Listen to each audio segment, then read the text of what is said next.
एक बात आया कि भगवान को सभी भक्त हैं, सब भी उनके पुत्र हैं, लेकिन सबसे प्रेमी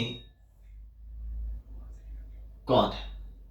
भगवान किससे ज्यादा प्रेम करते हैं? भक्त तो सारे हैं। इस धरती पे जितने भी हैं जीव जंतु, सभी भगवान के भक्त हैं। कोई थोड़ा है, कोई ज्यादा है, कोई बहुत बड़ ज्यादा है, लेकिन थोड़ा थोड़ा सभी है, क्योंकि उस भगवान के ही सभी पुत्र हैं, तो सभी भक्त हैं। तो इसमें भक्ति कितने प्रकार से है? कितने प्रकार से लोग भक्ति करते हैं? भक्ति में तीन प्रकार के लोग हैं। तीन प्रकार के लोग हैं और तीन प्रकार से भक्ति करते हैं। एक प्रेमी, एक प्रेमी है, और दूसरा नेमी है, और तीसरा टेमी है। प्रेमी, नेमी, टेमी, ये तीन लोग हैं, तीन तरीके से भक्ति करते हैं। और इसमें सबसे ज्यादा भगवान को जो प्रिय है वो प्रेमी है। जो प्रेमी है उसी का भगवान भी भक्त है। नेमी, प्रेमी का मतलब कि भगवान से भी एकदम प्रेम करता है, उसको कुछ नहीं चाहिए कि मतलब ये टाइम कितना हो गया है, अभी सुबह है, शाम को है, शौच किए हैं, नहाए हैं, धोए हैं, इससे उसे कोई मतलब नहीं है। भगवान की भजन निरंतर चलती रहती है उसको, तो वो प्रेमी है। वो नहीं देखता कि मतलब हमें क्या ये मंत्र है या नहीं है, भगवान को याद करना है, बस उसका एक ही काम है, वो किसी टाइम भी। और जो नेमी है वो नियम पूर्वक पूजन पाठ वगैरह करता है, बिना नहाए धोए पूजन पाठ नहीं करेगा। शौच जाएगा तो नहाएगा, आएगा तभी नहाएगा। सभी तरीके से एक एक पल का उसको पास नियम है। आसन लगा के ऐसे बैठना है, यहां बैठना है, इस टाइम बैठना है, तो वो नेमी है, वो नियम का पालन करके अपना चलता है, वो भी एक भक्त है। और टेमी कौन है? उसने टाइम बांध रखा है कि सुबेरे के 7 बजे हमें पूजन करना है। भगवान 7 बजे आते हैं और शाम को 7 बजे, बाकी टाइम नहीं। वो टेमी है, वो टाइम का पक्का है, वो टेमी। लेकिन प्रेमी के पास ना कोई नियम है और ना ही कोई बंधन, ना कोई टाइम, जब मर्जी। एक बार की बात है कि एक महान संत जो भगवान से अटूट प्रेम करते थे, और वह निरंतर कभी भी उनका समय नहीं था कि इस टाइम हम भगवान का भजन करेंगे, पूजन करेंगे। जब हर समय चलता रहता था, करते करते वृद्धावस्था आ गई, उनके आश्रम में कोई नहीं। भगवान सोचे क्यों नहीं हम ही चले जाएं और 2 टिक्कड़ पो देंगे, हमारे भक्त हैं, मैं उनका भक्त हूं, और पवा के बाबा को चले आएंगे। भगवान गोपाल रूप में आए और रोज आते और भगवान भोजन बनाते और बाबा को पवाते और फिर चले जाते।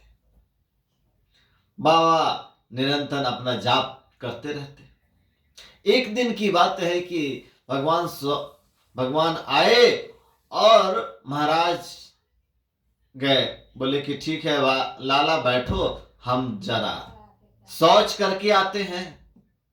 और शौच करने गए तो गए वहां और अपने जिह्वा को पकड़ के शौच करने लगे, शौच के लिए बैठ गए। भगवान देखते रहे। उस दिन जब आए तो पूछे कि बाबा ये अपने जिह्वा को पकड़ के शौच क्यों करने जाते हो? तो बाबा बोले कि देखो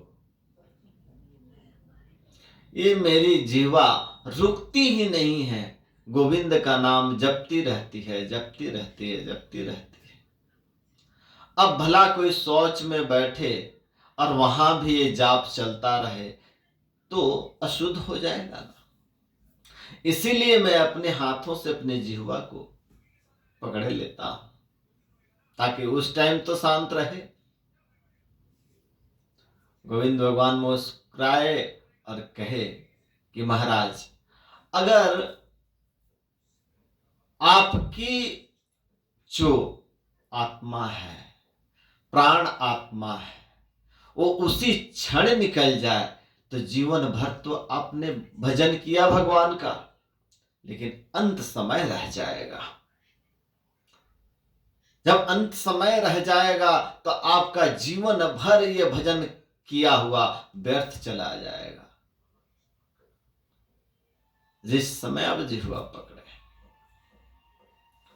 बाबा समझ गए और कहे कि तुम कहां से आते हो, बताओ, तुम ऐसे बालक तो नहीं लगते, कहां से आते हो? भगवान बोले नहीं, मैं तो आगे सामने वाले गांव से आता हूं, आपकी थोड़ी सेवा वगैरह कर जाता हूं। बाबा ने पकड़ लिया उस दिन और कहा कि नहीं, तुम गोविंद ही हो सकते हो, तुम इतना गुण बात करने वाला और कोई नहीं हो सकता है। भगवान प्रकट रूप में आए और बाबा को दर्शन दिए और दर्शन दे करके जय जय चले गए।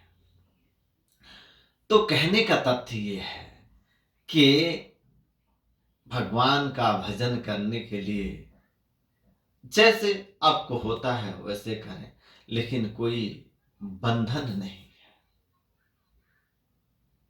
कि हमें ऐसे ही करना है। आपको जैसे सहजता होता है भगवान का हरि गुणगान का करते रहे। बोले जय जय श्री सीताराम, जय जय श्री सीताराम।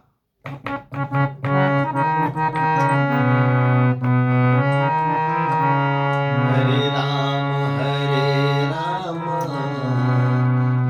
राम हरे हरे, हरे राम राम राम हरे हरे।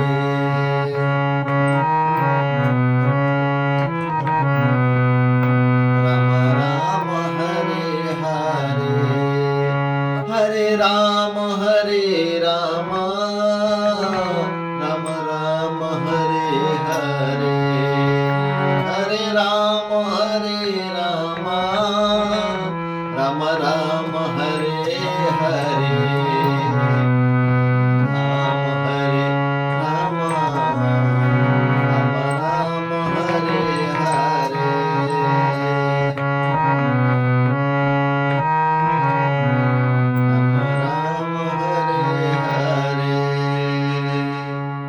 जय जय श्री सीताराम।